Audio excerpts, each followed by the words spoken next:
Chief of Staff.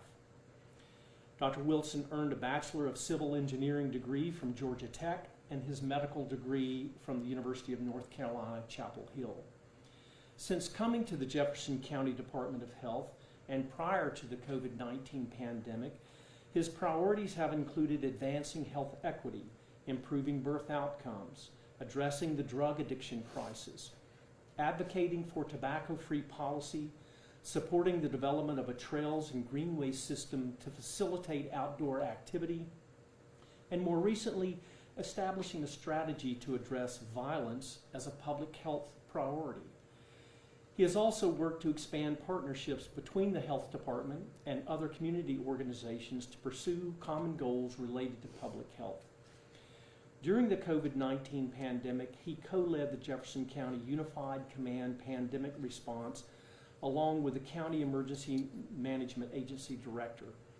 On several occasions, he issued countywide public health orders and recommendations to help reduce community spread of the coronavirus. I think this is the fourth address, the fourth year that we've done this, and I can tell you that in these 2 years of the COVID pandemic, that Jefferson County has been in extremely good and capable, solid hands under Dr. Wilson's leadership. I'm honored to introduce him to you, Dr. Wilson.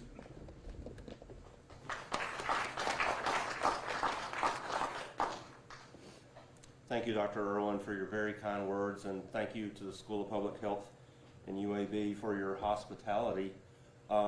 Thank you, those of you that weathered the storm to be here in person, and thank the many of you that are on remotely for joining us today. This is a talk I give every year during Public Health Week, which is the first week in April of every year. Last year, I really focused mostly on the pandemic, and the year before that, we actually skipped it. That was April of 2020 when things were extremely intense in our pandemic response at that time. We just couldn't pull it off that year. But today I'm going to focus on a few non-COVID issues that have worsened or come into sharper focus during the pandemic and perhaps to some extent because of the pandemic. Much of what we ordinarily do at the Jefferson County Department of Health had to be curtailed to some extent during the most intense surges of the pandemic. I'm happy to say that now all of our services are back up in full gear. You can see on this slide it's a myriad of things that our health department does. I'll have to ask for forgiveness because I probably left a couple things off.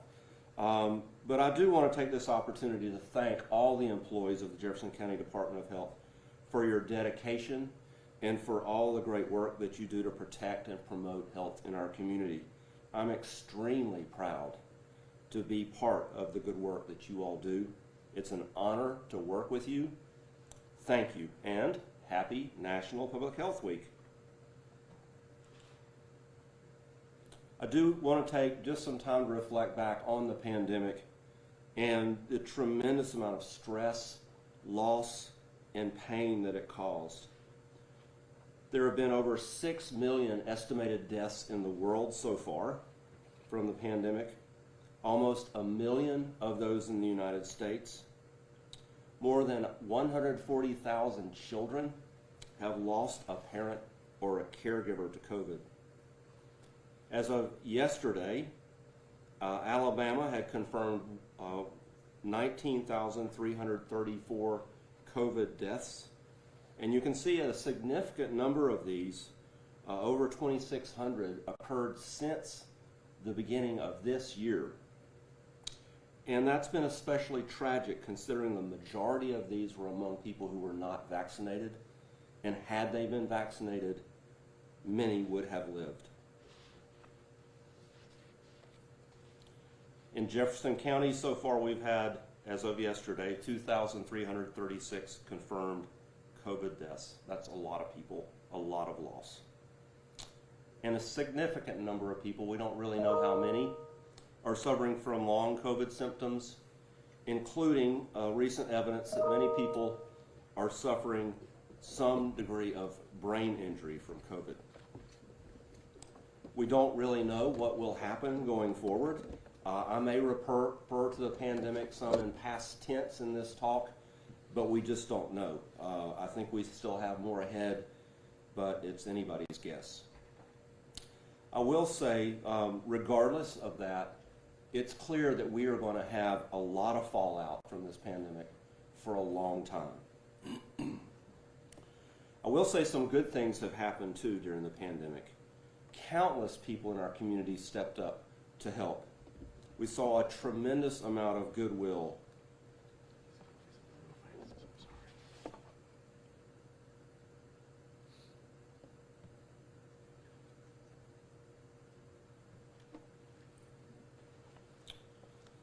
We saw a tremendous amount of goodwill from our community.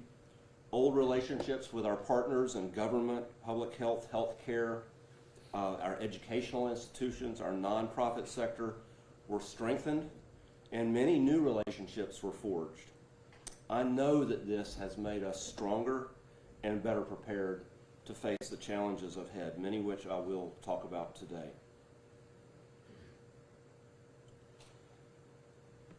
I'll also mention this, that one thing that we were very, very concerned with from the very beginning of this pandemic was health disparities based on race and ethnicity. The pandemic definitely put a spotlight on that. We were very worried about it from the very beginning, and we and our many partners went to great lengths to try to address disparities when it came to our COVID-19 response. This slide compares the COVID-related deaths by race to the racial breakdown of our population in Jefferson County. And you can see from this that it tracks pretty closely. The percentage of deaths is pretty close to the percentage represented in the population. So far, it looks like we may have done better than expected in terms of the expected disparities and outcomes from COVID-19 based on race and ethnicity.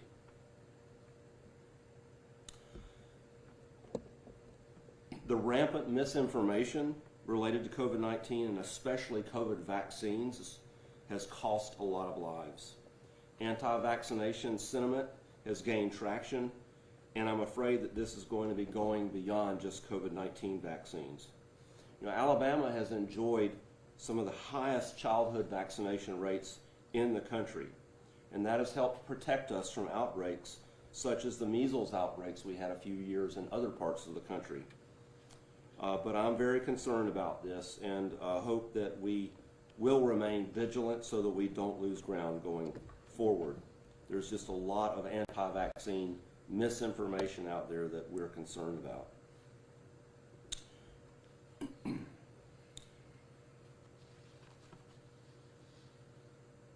Many of the children, next slide here, many of the children in our community did get behind on their child immunizations in 2020 when the pandemic ramped up and a lot of energy was diverted towards pandemic response. In order to catch them up, our pediatrics department and social services department worked together and implemented a two-week back-to-school vaccination clinic in July 2021 and accepted both scheduled and walk-in visits. In addition, there were 2 week-long special well child clinics in August 2020, also with scheduled and walk-in visits. As a result, JCDH had a 30% increase in well child and immunization visits compared to 2020, and an increase in the total childhood vaccination doses of 41% in 2021 compared to 2020.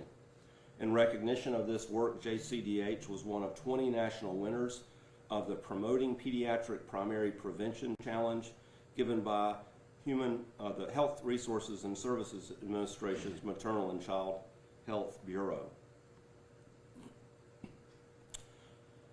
Another thing that the pandemic brought out was increased recognition that our country is in the midst of a mental health crisis. Just last week, the CDC reported that over 4 in 10 teens in the U.S. reported persistent feelings of hopelessness and sadness in 2021. Some of this is being blamed on social isolation, loss, and stress from the pandemic and the pandemic response. But data trends actually show that this was already becoming a serious problem before the pandemic. You can see here that according to surveys conducted by the CDC each year, the percentage of youth reporting persistent feelings of hopelessness or sadness started increasing more dramatically beginning in 2017 and 18. The percentage of youth considering suicide or attempting suicide has been gradually increasing for over a decade.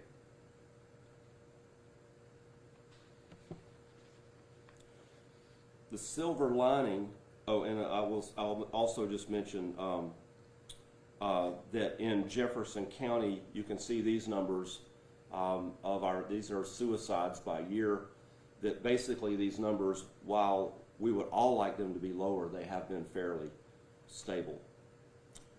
I would say that the silver lining here is that mental illness has become more recognized, more talked about, and less stigmatized during the pandemic. And it's getting more attention from our policymakers as well. For example, in the budget proposed by the Alabama legislature, budget for next year, the Department of Mental Health is set to receive $193 million, a 16% increase over this year, and that will include funding to open more mental health crisis diversion centers in the state. Another big issue that continues to march on and plague our community is the addiction and overdose crisis. This slide, courtesy of the Jefferson County Coroner's and Medical Examiner's Office, shows the number of drug overdose deaths per year since the year 2000. And as you can see, the numbers were starting to level off prior to the pandemic and then skyrocketed during the pandemic. There are a number of reasons for this. Some of it is the stress of the pandemic itself, people having difficulty staying connected with their recovery community. Some of it has to do with the way the drug trafficking works across our borders and more fentanyl coming across our borders, which is much easier to smuggle because of its low volume compared to its potency. JCDH has continued to train people on overdose response and give out free overdose kits with naloxone or Narcan, the opioid antidote. This effort was greatly hampered by the pandemic initially. We were doing in-person trainings, which we had to curtail, until we got an administrative ruling from the Alabama Medical Board that allowed us to offer online training and then for registration for kits to be mailed out to people. This is what it looks like. You can go to the jcdh.org website and do an online training, watch a brief video, and then have a free kit mailed to you. And now anybody in the state of Alabama can go to our website and get this mailed to them anywhere in Alabama. In addition to this, we now have training. We have now trained and equipped almost all law enforcement agencies in Jefferson County and equipped them with Narcan. And we've made it available in some local emergency departments to give to patients after they've come in surviving an overdose or otherwise sought help for opioid addiction. And you can see on this slide, as a result of this mail-out innovation, a tremendous increase in the amount of Narcan that we've been able to distribute in 2021. Just over half of this comes from the Alabama Department of Mental Health for law enforcement and for laypersons outside of Jefferson County.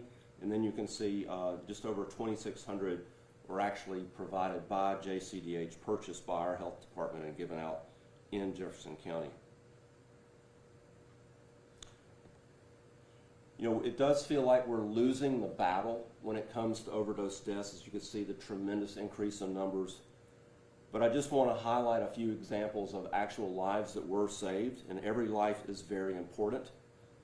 Here, what we do is when people use a kit, they can contact our health department and report what happened and then get a replacement kit. So this is one of those messages.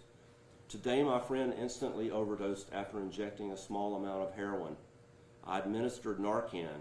He wasn't breathing, so I did CPR. After a few minutes with no improvement, I administered a second dose and continued CPR. About 2 minutes later, he was gasping for air on his own. Thank you for the Narcan kit. I received it in the nick of time, or my best friend wouldn't be alive. I need a replacement as soon as possible. You may have seen this report in AL.com a few months ago.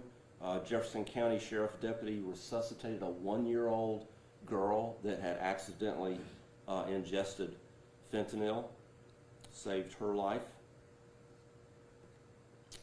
There was also, I'll just mention a report from the mayor of Mountain Brook about 2 police officers that resuscitated a man found unresponsive in a grocery store bathroom. But there are many, many more of these testimonials, either laypersons, often saving the life of a loved one, and also police officers responding. I will mention, our police, when we first introduced this idea, were very reluctant to do this, but now they're all in because they've had that experience of actually saving a life. So I do want to focus in on a little bit on the data on these overdose deaths in Jefferson County. And again, we have great reporting from our Jefferson County Coroner's Office that does very thorough toxicology on all suspected overdoses in Jefferson County. So we're very blessed to have them, along with the UAB, Department of Pathology, that provides a lot of their know-how. So we had 401 total overdose deaths in 2020. That was up from 302, in 2021, up from 302 in 2020. That was a 33% increase, and this is by far the highest we have ever seen. 343 of those involved opioids, 316 of those involved fentanyl, and there's some overlap in these, just so you know. There are people with multiple drugs in their system. 117 were people that had cocaine in their system, 68 involved heroin, and 134 involved methamphetamine. So we know that when we have these multiple drug overdose deaths, where you have fentanyl mixed maybe with cocaine, maybe with something else, that fentanyl by far and away is the most likely cause of death in most of these cases. So the bottom line is that more and more people are dying of fentanyl overdoses, even though they didn't know they were using fentanyl. And this has also affected the demographics and caused a big shift there in terms of what the overdose deaths were. Early on in the opioid overdose crisis, it was really more of a problem in our white population, not exclusively, but certainly majority. So in 2021, the overdose deaths in black individuals increased from 112 deaths to 171 deaths, a 53% increase in 1 year. Overdose deaths in black females increased from 27 in 2020 to 51 in 2021, almost doubling. So as a result, we've tried to sound the alarm on this and trying to do more outreach efforts into our black community to make people aware. These are people who are not necessarily addicted to opioids, but they're dying of fentanyl overdoses, which is a very potent opioid.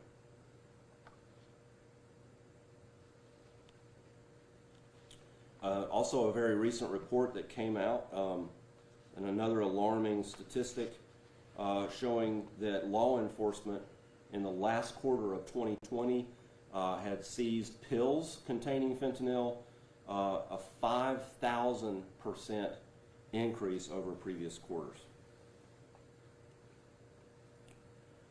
So for this reason, we advocated for and succeeded in getting a new law passed this legislative session that would exempt from our drug paraphernalia law the distribution and possession of fentanyl test strips for the purpose of testing drugs before their use for the presence of fentanyl as another way to prevent overdose deaths. I want to thank our legislators and others who helped us advocate for this, including several of our law enforcement partners who again recognized that way too many people are dying and we needed to do something. This law will take effect on June 1st of this year.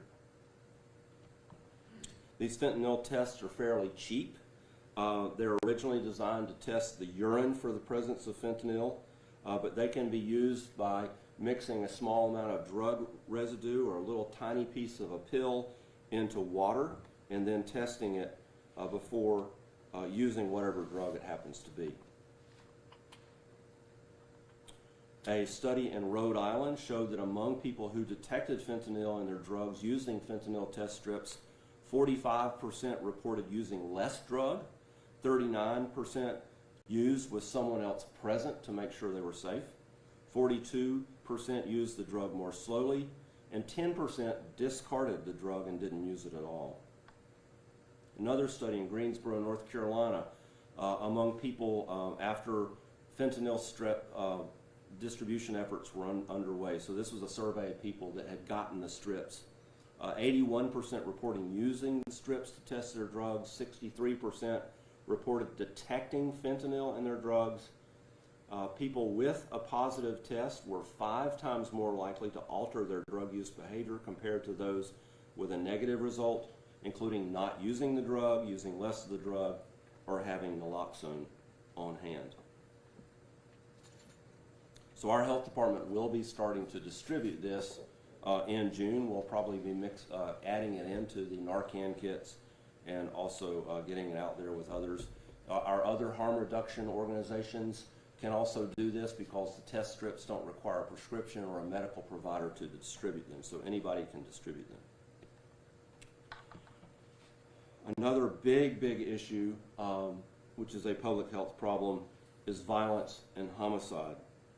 One objective in our most recent strategic plan for the health department was to establish a strategy to address the problem of violence. In February 2019, I joined Mayor Woodfin in the Birmingham City Council in a news conference where we declared that gun violence in the city of Birmingham is a public health crisis.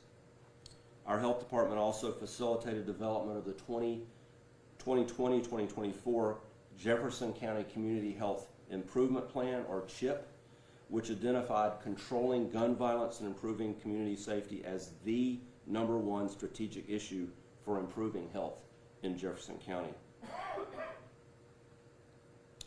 Again, courtesy of our coroner's office, these are numbers of homicides per year that they investigated.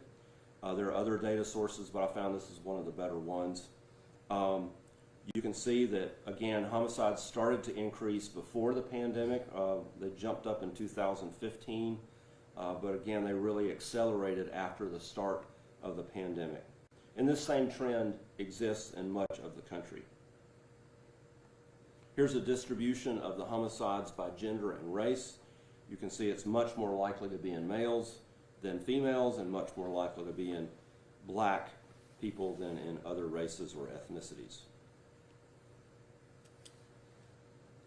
Homicide is the #1 cause of death for black males aged 15 to 44 in Jefferson County.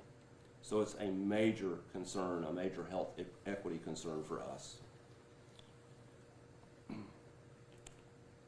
But the deaths are just the tip of the iceberg for the far-reaching negative impacts on families and communities. According to the CDC, and I quote, "There is also increasing evidence of the profoundly harmful effects of violence on child development, on long-term health of affected populations, as well as significant negative effects on the educational attainment, housing quality, and economic development of entire communities, especially communities of color." So for every person who dies, there are many others who survive gunshots, but nonetheless incur significant physical and mental and emotional trauma. In 2020 alone, UAB Hospital treated 666 Jefferson County residents for firearm-related injuries. Therein lies an opportunity.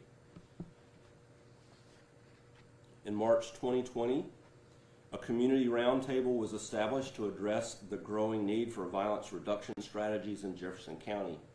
The roundtable included representatives from our health department, UAB's trauma service, the City of Birmingham's Office of Peace and Policy, an organization called Moms Demand Action, Faith in Action, and others who shared the same goal to reduce gun violence and improve community safety in our local community.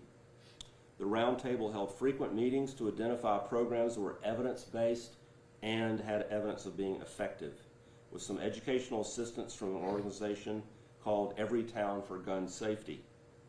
The roundtable eventually agreed to pursue the idea of a hospital-based violence intervention program, or HVIP, HVIP. Upon the recommendations of members of the roundtable, JCDH contracted with another national organization called the Health Alliance for Violence Intervention, or HAVI. A lot of acronyms, sorry about that. To help explore feasibility of establishing a new HVIP, a hospital-based violence intervention program, in Jefferson County. There are about 40 of these in the United States currently. And now, since then, we have determined, with the help of this organization, that it is indeed feasible. And so we're now contracting with them to go forward to provide technical assistance and training for a new program. This slide just shows the HAVI website, in which there is a white paper with lots of information on the evidence base and the rationale for hospital-based violence intervention program. I'm going to just highlight a few of the key points from that white paper. Number one, violence is recurrent, as prior victimization increases the probability of repeated trauma, poor health, and death. Up to 41% of people hospitalized for violence return to the hospital with another violent injury within 5 years, and 20% ultimately died from violence. So again, a great opportunity here. Targeted intervention at the hospital and post-discharge level is an effective strategy to break the cycle of violence, reducing future victimization and violent behaviors. Hospital-based violence intervention programs reduce healthcare costs by decreasing recidivism to the emergency department and hospital, and reduces other societal costs by decreasing involvement in the justice system. The goals of HVIP: number one, reduce subsequent acts of violence, improve physical and mental health outcomes, enhance educational attainment, and improve employability and employment status among the people that survive gun violence in the hospital.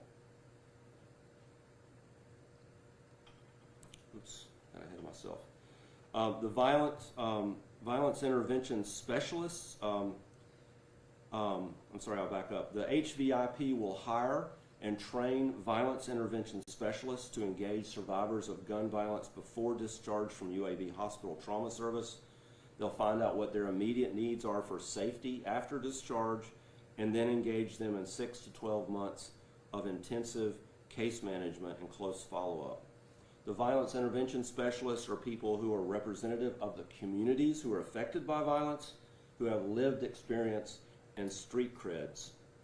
They will be hired, receive training from the HAVI, and be managed by a community organization with technical assistance from the HAVI. They will also hire supervisory staff and licensed social worker, who will then link survivors to various services and opportunities needed to help them recover and succeed. Our board, the Jefferson County Board of Health, approved $1.1 million in this year's budget for the health department to fully fund the first year of a new program through a grant through our Public Health Advised Fund at the local community foundation. Our intent is to continue funding in future years to maintain a program. We also requested and received a commitment for additional funding for years 2 and 3 of the program from the City of Birmingham for an extra $1 million per year, using American Rescue Plan funds that they have received. We'll be making an announcement very soon as to which organization will receive the grant funding to run this program, and they will get started immediately with the hiring and training, and we hope to see violence intervention specialists in the hospital within the next 3 or 4 months. So just like the pandemic put a spotlight on mental health, the pandemic also put more of a spotlight on health disparities based on race, ethnicity, and income. Health equity has long been part of the discussion in the public health community at large and at our health department and among our local partners. In the 2014 Community Health Improvement Plan for Jefferson County, the #1 strategic issue identified then was reducing health disparities associated with race, ethnicity, and economic status. The Jefferson County Health Action Partnership developed health equity trainings for community organizations. At JCDH, all of our managers attended their 2-day trainings a couple of years ago. The Health Action Partnership and JCDH have also developed health equity principles to help guide all of the work that we do. But what was new for many Americans, especially those who had not personally experienced racism, was that a veil was taken off racism when they saw the video of the George Floyd murder by police in May of 2020. Following this, several local governments in the United States, not so much in the South, but other parts of the United States, moved to declare racism as a public health crisis. Several corporations also pledged to do more to promote diversity, equity, and inclusion in their organizations.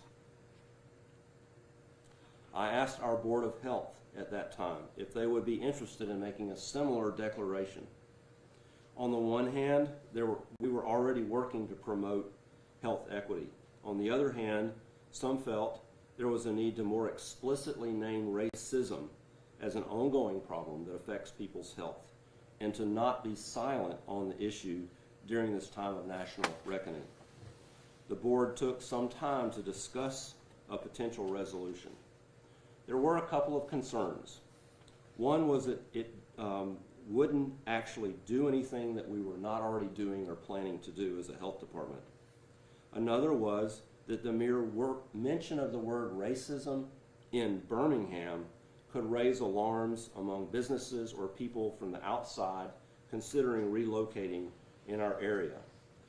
That it would conjure up memories of police dogs and fire hoses and imply that Birmingham had not made much progress, not as much progress as it actually has. So after much discussion, the board did pass a resolution in February 2021 titled Racism as a Public Health Problem. It pointed to evidence in the public health literature that racism and racial biases do continue to have a negative impact on health. The resolution pointed out that there is a legacy of racial discriminatory policies and actions which have had a long-term impact on social determinants of health and resulting health disparities. But it also made it clear that this is not at all unique to Birmingham and Jefferson County. It also focused on the positive, that Birmingham and Jefferson County have embraced and celebrated the legacy of many local citizens who played a pivotal role in the civil rights movement and have in many ways taken steps to confront and mitigate the vestiges of racial discrimination, positioning itself to further advance the cause of racial injustice and equity, including health equity. Our health department is now moving to require diversity and health equity training for all of its 450 employees, and we are in the process of establishing a new Office of Health Equity to help ensure that we're actually following our own health equity principles and continuing to promote health equity in all that we do. So finally, as is our tradition, I want to give out this year's Public Health Champion Award. During each Public Health Week, JCDH gives out a Public Health Champion Award to a local organization that has that is not usually a regular public health agency or health care organization, but nonetheless does good work in promoting health in our community. This award has typically been given to an organization, I'm sorry, I just said that. This year, I'm going to make an exception to that rule. This year's award goes to our local hospitals and their staff. So there are a lot of awards we're giving out this year. I was on regular calls with the CEOs of our local hospitals as they coordinated their efforts during the several pandemic surges to preserve PPE and other resources that were in short supply, to establish policies to protect their patients and the workforce, to provide testing and later vaccinations. They all stepped up in major ways and at great sacrifice to save many, many lives in our community. I have a huge amount of admiration for our hospitals and the people that work there, as well as gratitude for their work. Is Jeremy Clark here? Jeremy, would you come down, please? Jeremy Clark, who's CEO of Brookwood Baptist and Vice Chair of our Birmingham Regional Council of the Alabama Hospital Association, is here to accept the award on behalf of our local hospitals. And it's a nice looking award. Fantastic. Kind of heavy. Here it is right here.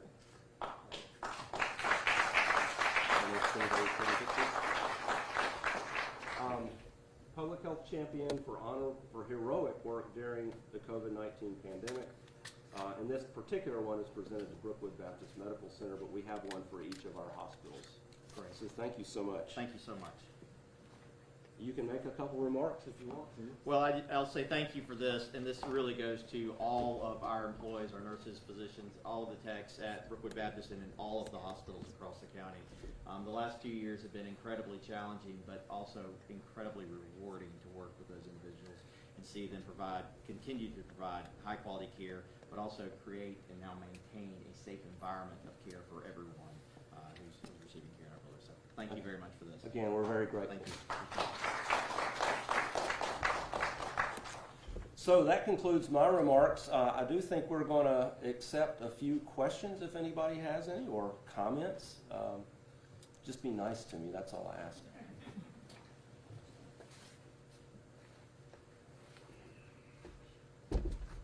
And I will be taking questions from news media later at a separate location outside. Anyone? Paul. So regarding the fentanyl overdose, do most people who overdose from fentanyl here in Jefferson County know they're taking fentanyl? Know that fentanyl is in the drug? Yeah, I don't know the exact numbers, but the big concern here lately has been the number of people that do not know. I mean, they're cocaine users. We've even seen it in some marijuana. And one really big concern is the pills. We have college students who take Adderall to stay awake to study. If we don't know the source of those, they could die of a fentanyl overdose. So we're really concerned. Now, some people do know that it has fentanyl, and some people who have a very high level of dependence on opioids actually might want fentanyl because it's so much more potent, and they're not getting the same high or the same effect as they used to from something weaker. So, but I don't know the actual numbers.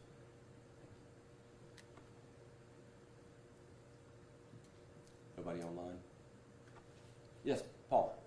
We're hearing a lot now on COVID, not to belabor that extending from a pandemic to an endemic. What are your thoughts on that? I don't have a lot of thoughts on that. I mean, it's to me, it's a little bit of a semantic thing, but I'm very reluctant to predict the future. It's been very interesting to just look at our numbers. I mean, right now, even though this BA2 variant is becoming the predominant variant, we aren't seeing our numbers budge at all. They're still staying quite low. Our percent positivity is still down around 2%. So, I mean, there's still cases popping up, and I wouldn't be surprised if we have a little mini surge maybe. But it's just interesting to watch. We know that immunity wears off. So I suspect as long as the virus is around, we'll see people continuing to get cases, perhaps similar to the way, we get cases of the flu, and we're going to have to vaccinate every year or however often to try to keep it under control and keep people safe.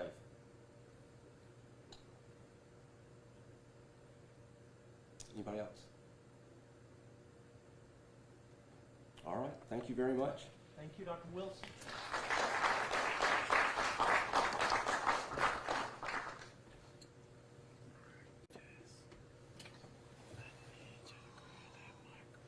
We're done.